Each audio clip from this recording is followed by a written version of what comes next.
विभिन्न दलित संगठनों द्वारा 6 दिसंबर को बीदर के अम्बेडकर सर्कल पर 68वें परिनिर्वाण दिवस कार्यक्रम का आयोजन किया जा रहा है। इस संबंध में शनिवार को सभी दलित संगठनों की ओर से बीदर के अम्बेडकर सर्कल पर इस परिनिर्वाण दिवस कार्यक्रम के पोस्टर का विमोचन किया गया। इस अवसर पर दलित संगठनों के पदाधिकारियों और सदस्यों के अलावा अन्य लोग उपस्थित थे। इस अवसर पर दलित समुदाय के पदाधिकारी ने इस कार्यक्रम के संबंध में मीडिया से बात की। केपी न्यूज के लिए कैमरामैन महेश टिक्के का कवरेज। यहाँ पे पधारे हुए सभी भाई बंधु लोगों को नमस्ते कहते हुए हर साल की तरह इस साल भी दिसंबर 6 तारीख को महापरिनिर्वाण दिवस के तौर पे मनाया जाता है। ये एक्चुअली शोक समारोह रहता है, उसको हम सब अर्थपूर्ण मनाने का एक कोशिश करते हैं हर साल। इस साल भी वो यहीं पे अम्बेडकर सर्कल के पास ही 10 बजे सुबह होने जा रहा है। इस दिवस का महत्व यह है कि एक बुद्धिज़्म में परिनिर्वाण बोल के एक वर्ड है, इसको पहले यूज़ किया जाता है अपने लॉर्ड बुद्धा के मरण दिवस को। और अभी इस बार महापरिनिर्वाण बोल के अम्बेडकर जी जिस दिन उनका मरण हुआ था वो महापरिनिर्वाण बोल के मनाया जाता है।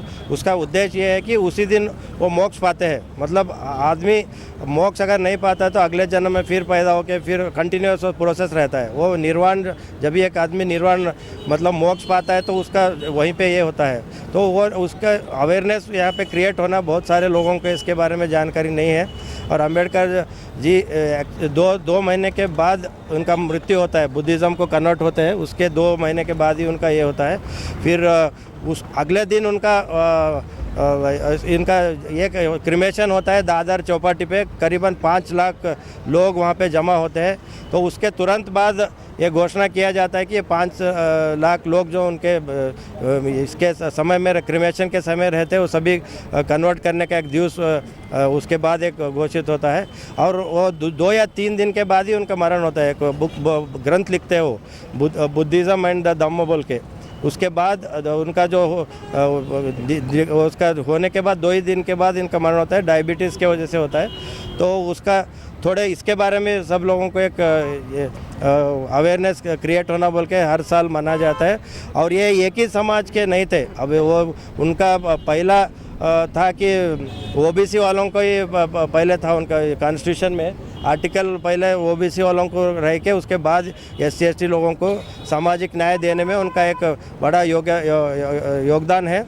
और कॉन्स्टिट्यूशन हमारे एक ऐसा ग्रंथ है जहाँ पे हम उसके थ्रू ही अपना इंडिया चलता है। और वो अभी वो थोड़े खतरे में बोल के जैसे अपने मनन सेठ जी बता रहे थे, तो सभी को कॉन्स्टिट्यूशन के बारे में एक अवेयरनेस क्रिएट करना है।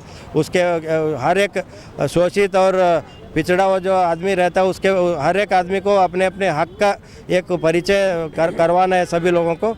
उसी के निमित्त हम एक 6 दिसंबर को हम यहाँ पे प्रोग्राम के माध्यम से सभी को ये अवेयरनेस क्रिएट करना बोल के और सभी को मैं आह्वानित करता हूँ। शोषित समाज होंगे, हिंदू जाति का होंगे और दलित समाज के सभी लोग आते हैं, तो ज़्यादा से ज़्यादा लोग आके ये एक कार्यक्रम को एक सफलतापूर्वक आचरण करना बोल के मैं एक सभी को रिक्वेस्ट करता हूँ। धन्यवाद।